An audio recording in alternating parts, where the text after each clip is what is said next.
Psychology topic संख्या 17 नाम है सामाजिक पहचान एवं अंतर समूह द्वंद्व।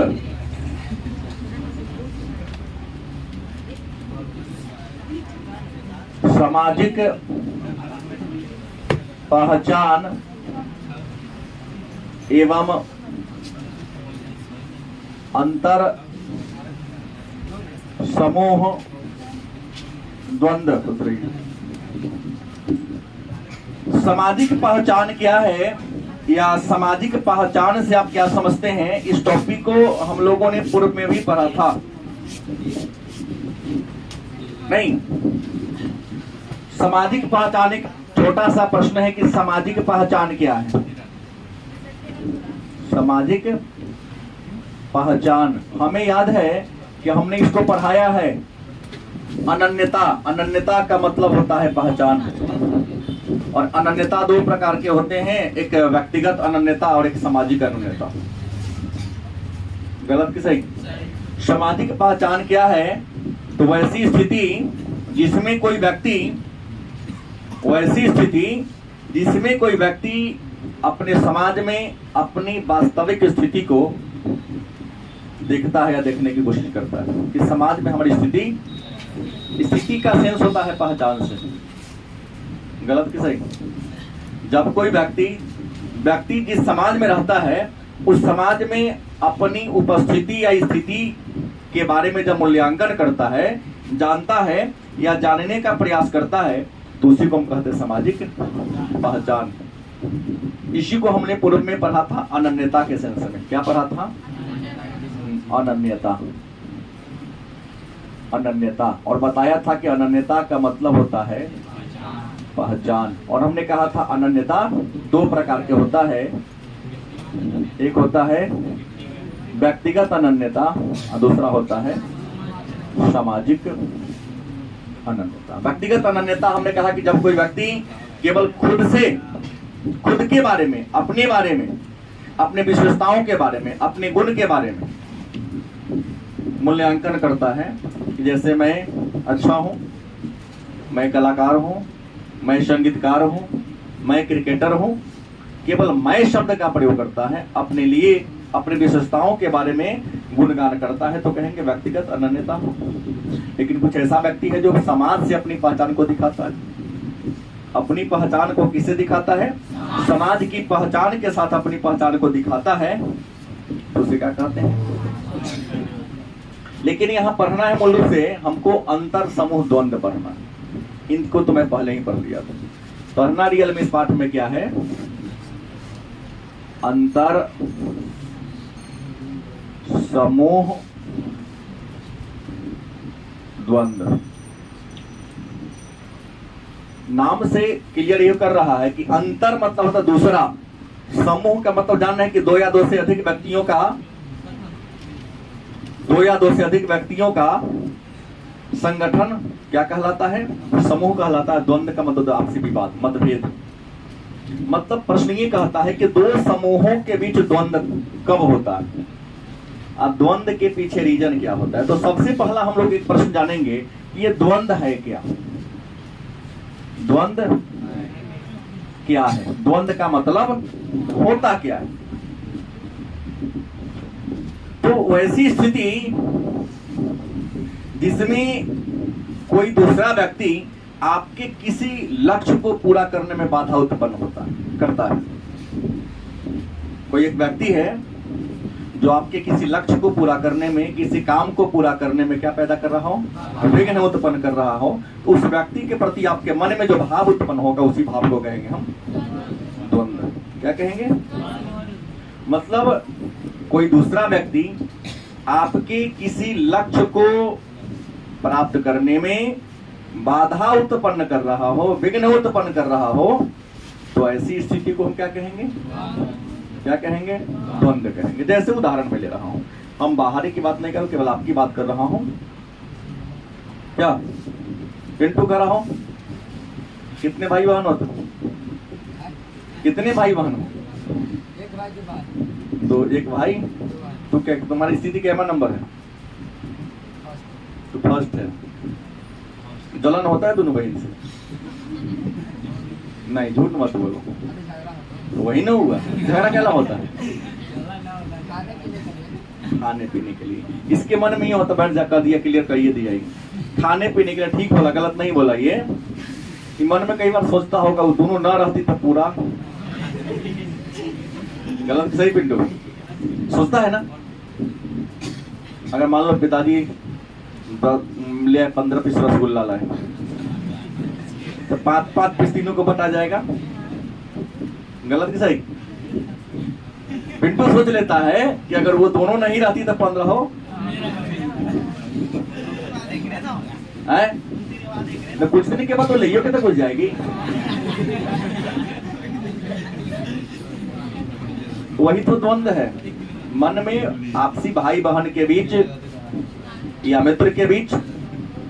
जैसे 15 रसगुल्ला खाना चाहता है, 15 में 10 रसगुल्ला दोनों बांट ली, तो मन में होता होगा, उठता होगा, काश या दोनों नहीं होती तो 15 केवल में और केवल मेरा होता। तो कोई व्यक्ति जो आपके लक्ष्य को पूरा करने में, आपके उद्देश्य को पूरा करने में बाधा पैदा कर रहा हो, तो इसी कंडीशन को हम कहते हैं द्वंद्व कहते हैं। क्या कहते हैं? अब सवाल है कि अंतर समूह द्वंद्व क्या है? मतलब दूसरा का समूह के साथ किसी दूसरे समूह के साथ, मान लिया एक है समूह ए और एक है क्या समूह बी। कहता अंतर समूह ए और समूह बी में द्वंद्व का कारण क्या है? अंतर समूह द्वंद्व का मतलब हो गया दो गो समूह है, ये दोनों समूह में द्वंद्व के पीछे रीजन क्या है?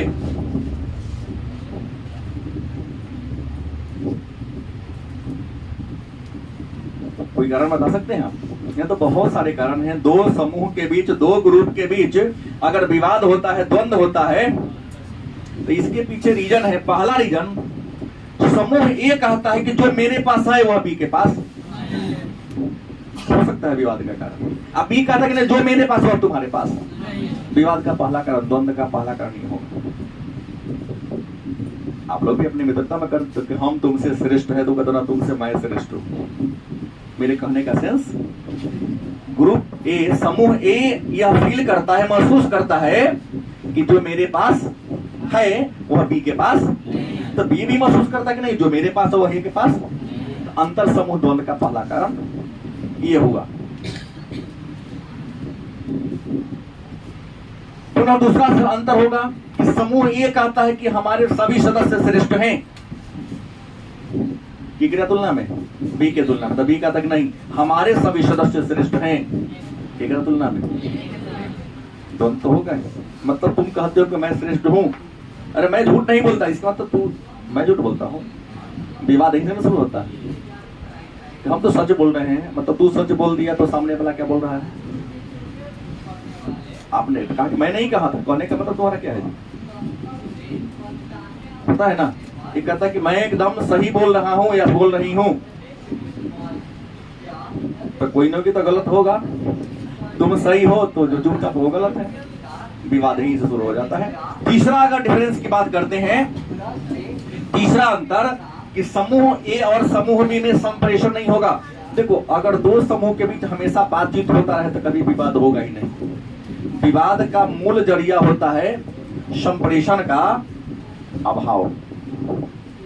अगर आप लोग अगर आपस में बातचीत नहीं करते हर हमेशा, तो आपस में कहता है कंफ्यूजन क्रिएट होने लगता है। कंफ्यूजन आपस में ना हो तो हमेशा बातचीत होती रहनी चाहिए। फिर अंतर समूह द्वंद्व का एक और रीजन, कभी ऐसा घटना घटी थी आपके लाइफ में, किसी दूसरे समूह ने आपके समूह के साथ या आपके समूह के किसी सदस्य के साथ मारपीट कर लिया था। बहुत वर्षों के बाद उस समूह के कुछ सदस्य आपको क्या हो गया, मिल गया था, फिर उसको प्रहार कर देते हैं, अटैक कर देते हैं। तो बदला लेने का उद्देश्य भी अंतर समूह के द्वंद्व का कारण बढ़ता है। एक और कारण होगा, समूह ए समूह बी के मानक का आदर नहीं करता, उसके नियम कानून को फॉलो नहीं करता है। और समूह बी समूह के ए के नियम कानून को फॉलो, तो विवाद तो होगा। समूह के बीच द्वंद्व के अनेक सारे कारण होते हैं। इन सारे कारणों के बारे में चर्चा एक विद्वान ने किया था, नाम मैं पहले भी चर्चा कर दिया हूं, गार्डनर मर्फी का, याद होगा। गार्डनर मर्फी एक विद्वान थे जिन्होंने इसके बारे में चर्चा किया था अपने पुस्तक in the minds of men में। In the minds of men, men की man, in the minds of men किताब में इन अंतर समूह द्वंद के बारे में चर्चा किया था। अब सवाल है, तो अंतर समूह द्वंद के क्या कारण है जान गए? कि एक समूह दूसरे समूह से संप्रेषण करना होना, एक समूह कहता है कि हम श्रेष्ठ है, नहीं। तीसरा अंतर हो सकता है कि समूह ये कहता है कि जो मेरे पास है वह बी के पास नहीं है। भाई ऐसा फीलिंग तो बी का भी हो सकता है आपके साथ। तो विवाद के ही कारण है कि आप खुद को श्रेष्ठ मानते हैं, खुद को सत्यवादी हरिश्चंद्र मानते हैं, सामने वाले को कमजोर समझ लेते हैं। विवाद का सबसे बड़ा रीजन ये है। अगर आप स्वयं को न्यूट्रल मान ले, तटस्थ मान ले कि मैं जैसा हूं सामने वाला भी वैसा ही ईमानदार हो सकता है, तो उम्मीद है आपसी कंफ्यूजन पैदा नहीं होगी और विवाद ही। अब एक और प्रश्न आएगा, तो द्वंद के समाधान की युक्ति क्या है? द्वंद के समाधान की युक्ति, युक्ति का मतलब क्या होता है? विधि। ऐसी कोई समस्या नहीं है जिस समस्या का समाधान नहीं है। गलत कि सही? दुनिया में हर समस्या का समाधान, अगर आप चाहते हैं समाधान करना तो, नहीं चाहेंगे तो छोटी से छोटी समस्या का भी समाधान नहीं है। जैसे कुछ कहता है, इस तरह हम पढ़ते याद नहीं होता है। हमने सीधा सीधा सा प्रश्न है मेरा, तुम खाते हो तो पेट भरता है, यस या नो? उत्तर देना यस या नहीं तो नो। पेट भरता है, तुम पढ़ेंगे तो याद क्यों नहीं होगा? रियल बात यह है कि तुम पढ़ते ही, क्योंकि बार बार अभ्यास करने से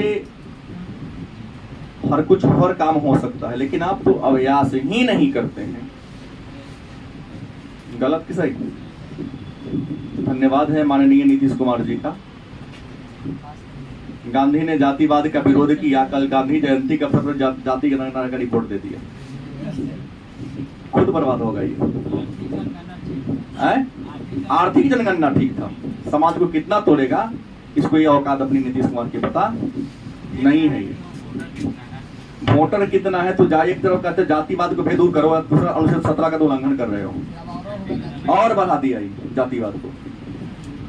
अंग्रेज के बाद सेकेंड अंग्रेज का नीतीश कुमार जी आ गए, इंडिया ग्रुप। गलत सही? अंग्रेजों ने इसी आधार पर देश को तोड़ा था कि अपना रिपोर्ट लेके दबा के रख देता, अंदर ही रख लेता। अब लोगों में कंफ्यूजन क्या होगा? ज्यादा होगा, सीट के बंटवारा को लेकर होगा। गलत है कि सही होगा? ये कहेगा हमारी जाति की आबादी में तो हमारा विधायक इतना होना चाहिए, हमारा इतना होना चाहिए। अब यहाँ कंफ्यूजन क्या होगा? ज्यादा होगा। और कुछ लोग को और परेशानी होने जा रही है यहाँ पर, जो कहते हैं हमको ये जाति कह दिया तो जाओ नीतीश से पूछो क्या जाति करवाया, तो जाति खोल दिया तुम्हारा। कराइए, द्वंद की समाधान की विधि क्या है? विवाद दूर कैसे होगा? तो विवाद को दूर करने का पहला तरीका है आप देखने के नजरिया बदले। विवाद का रीजन होता है आपके देखने का नजरिया। इंसान का एक बहुत बुरा आदत है कि सामने वाले को दुनिया का सबसे खराब आदमी समझता है। हमारा बेटा है तो बहुत बढ़िया है, सामने पड़ोसी का बेटा है तो बड़का गुंडा होगा। वही तुम्हारा काम बेटा के तो लड़का है, अब पड़ोसी का बेटा कर दे तो बाप रे तो क्रिमिनल होगा भविष्य में, ठीक है ना? होगा। उम्र दोनों का 10 साल, तुम्हारा बेटा किया तो बचपना में कर दिया, वो 10 साल का कर दिया तो क्रिमिनल होगा। समाज के सोचने का नजरिया क्या है? भाई वो भी तो 10 साल का है ना, गलतियां तो सबसे हो सकती है। रजनीश ने कहा था कि हम भारतीय समाज की बहुत बुरी विडंबना है, कहता ये काम गलत है, तो यही काम 2 साल के बाद सही क्यों हो जाता है? एक उनकी पुस्तक मैंने पढ़ा था, संभोग से समाधि की ओर, रजनीश, भारत का बहुत बड़े समाजशास्त्री, जिसको आप लोग ओशो कहते हैं। रियल नाम क्या है उनका? रजनीश नाम। तो देखने के नजरिया बदलिए, गारंटी है कि आपसी द्वंद्व क्या हो जाएगा। जो बात मैं बोला हूं गलत कि सही बोला हूं? सही बोला हूं ना? बच्चा दोनों का उम्र 10 साल है, तुम्हारा बच्चा गलती किया था कि लड़का है, और 10 साल का लड़का किसी दूसरे का है, कहता वो तो गुंडा होगा, वही काम कर दिया तो क्रिमिनल होगा वो। सभी लोग कहते हैं कि उसके संगत में आके हमारा बेटा बिगड़ गया होगी। ये तो हो सकता है कि तुम्हारे बेटा के संगत में आके उसका बेटा बिगड़ गया। द्वंद्व को कम करने का पहला तरीका, नजरिया को बदलो। तुम्हारा ही गलत था, अपने को गलत मानो, किसी अन्य को नहीं। दूसरा तरीका आपको बदलने का है कि उच्च कोटि के लक्ष्य, उच्च कोटि के लक्ष्य का निर्धारण करें। आपका लक्ष्य हमेशा उच्च कोटि का हो। आसमान में देखने वाले कभी धरती पर नहीं रहते, चलने के लिए धरती का यूज करते हो हमेशा। उसका देखो, जीवन में आगे बढ़ने के लक्ष्य हमेशा ऊंचा रखो। हमको लगता है कि अभी क्लास में जितने बच्चे बैठे हैं अभी लक्ष्य तय नहीं किया होगा, बीए पास कर क्या करोगे अभी इसमें सर सोचे नहीं है। मरने से पहले सोचोगे करना क्या है। गलती बोली नहीं, सही नहीं किया। तो जब तुम अपना लक्ष्य ही तय नहीं किया तो जीवन में सफलता की क्या चांस लेते हो तुम? सबसे बड़ी कमी है। जीवन में आगे बढ़ने के लिए टारगेट तय कर लो, गोल फिक्स कर दो। तुम्हें क्या बनना है तो अपने बेडरूम में अपने पैर के सामने, जहां सिरहाना इधर रखे हो तो इसके सामने दीवार में साट दो, लिख दो कि मुझे क्या बनना है। इंटर में तुम्हें कितना अंक लाना है लिख दो, क्योंकि हर दिन नजर पड़ेगा ना, और इस पढ़ाई नहीं पढ़ोगे तो तुमको लाज लगेगा। वो प्रेरणा देगा तुमको कि तुम तो लिख दिया 450 नंबर लाना है, और यार तू 12 घंटा सोता है, 4 घंटा मोबाइल चलाता है। 4 घंटा मोबाइल चलाओगे, 12 घंटा सोतोगे तो 12 4 16 हो गया। 8 घंटा में तो बाहर दौड़ लेगा। तो दशरथ माजी थोड़ी ना। गलत कि सही? अपने टारगेट को हमेशा अपने पॉकेट में लिख के रख लो। अपने लक्ष्य को कमरे के दीवार पर क्या कर दो कि हमेशा सोते जगते उठते, रूम से बाहर निकलते, रूम में प्रवेश करते तुम्हारा क्या होता रहे, उच्च कोटि का लक्ष्य बनाओ ना। मतलब सामने वाला को बढ़िया समझो, झगड़ा हो भी नहीं करेगा। द्वंद्व का रीजन होता है कि सामने वाले को क्या समझ लेते हैं, नेगेटिव नजरिए से क्या कर लेते हैं, देख लेते हैं कि वो बहुत बुरा इंसान होगा।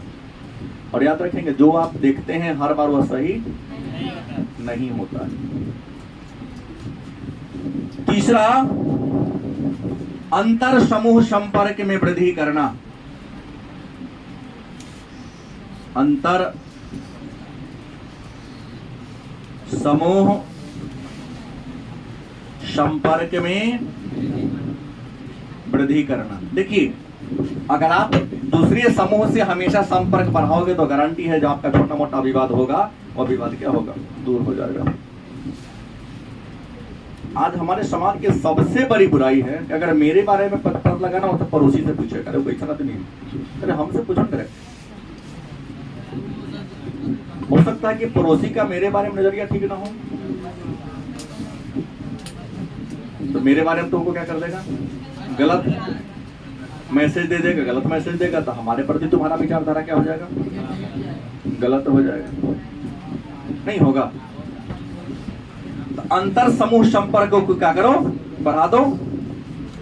चौथा कम करने का है तरीका, समझौता वार्ता। क्या है? समझौता अवलिक वार्ता।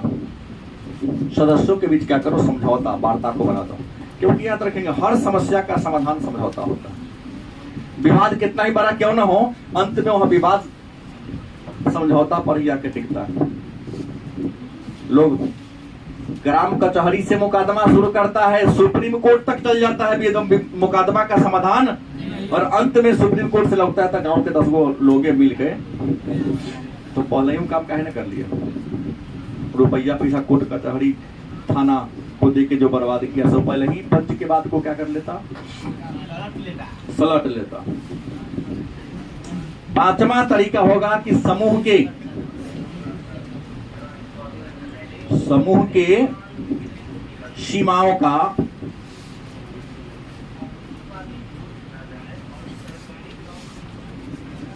पुनः निर्धारण। समूह की सीमा का आपको पुनः निर्धारण करना होगा, क्योंकि हो सकता है कि आपने जो अपना टारगेट फिक्स किया हो टारगेट में कुछ गड़बड़ी हो, तो मूल्यांकन समय के अनुसार जैसे संविधान में संशोधन होता है वैसे ही समय के अनुसार आपके कुछ नियम गलत हो सकते हैं, विचारधारा में बदलाव की जरूरत है। तो समूह के सीमा को भी समय के साथ क्या करना पड़ेगा। उसके बाद संरचनात्मक समाधान। संरचनात्मक समाधान मतलब समूह के संरचना में बनावट में चेंजिंग कर दो। देखते हैं हर पार्टी बनाता है एक ही आदमी को अध्यक्ष बराबर रखता है, नहीं, अध्यक्ष चेंज होते रहता है। हाँ, कुछ ऐसी पार्टियां हैं जैसे बिहार में आरजेडी, कांग्रेस की वही कहानी थी, खानदानी था कि हमारे घर के लोग अध्यक्ष बनते। यूपी में समाजवादी पार्टी, लेकिन अन्य जितनी भी पार्टियां हैं अध्यक्ष हर साल बदलता है, क्योंकि अध्यक्ष बदलेगा तो कुछ ये होगा। देखिए कांग्रेस ने अपना अध्यक्ष बदला, खड़गे को बना दिया, कई राज्य में जीत दिला दिया। तो करना क्या होगा, संरचनात्मक समाधान, संरचना में बदलाव करना पड़ेगा। कई वरिष्ठ लोग बोलते हैं, मैंने उनके मुख से सुना कि कांग्रेस के पतन का सबसे बड़ा कारण नेतृत्व का अभाव है। पार्टी का कंट्रोल अच्छे लोगों के हाथ में जाना चाहिए, अनुभवी लोगों, अनुभवहीन लोगों के पास नहीं। कांग्रेस में एक से बढ़कर एक दिग्गज नेता लोग हैं, मानना पड़ेगा, लेकिन नेतृत्व किसको दिया गया, राहुल गांधी को, जिनका उम्र अभी मान लो 50-55 और 70 साल वाले का दो ना। तूने 55 बसंत देखा, उसने 70 बसंत को देखा, तुमसे 15 बसंत ज्यादा वो देखा है। वो तय करेगा, अलग तरीका से करेगा। और हुआ ही है, अध्यक्ष बदले हैं तो 2-3 राज्य में उनको सफलता मिली है। सत्तारूढ़ पार्टी का विरोध कब करना चाहिए, हमारे राहुल जी को नहीं पता है। हाँ, विरोध तो होना ही चाहिए, लोकतंत्र में विरोध होना चाहिए, लेकिन कब किस रूप में होना चाहिए ये कभी कभी नहीं देख पाते। यही इनके पतन का रीजन हो जाता है। और दूसरे समूह के मानक का आदर करना, दूसरे समूह के मानक का क्या करना। देखिए मेरा कहना है, तुम किसी को सम्मान दोगे तभी कोई दूसरा तुमको क्या देगा। नियम कहता है कि सम्मान पाना है तो सम्मान देना पड़ेगा। तो ये रहा, छोटा टॉपिक था, सामाजिक पहचान, अंतर समूह द्वंद्व। हमने कहा सामाजिक पहचान क्या है, द्वंद्व क्या है, अंतर समूह द्वंद्व के क्या कारण है, और दो समूह में बीच के बीच यदि द्वंद्व हो जाए तो द्वंद्व का समाधान आप कैसे करोगे, इस बात को हम लोगों ने जाना।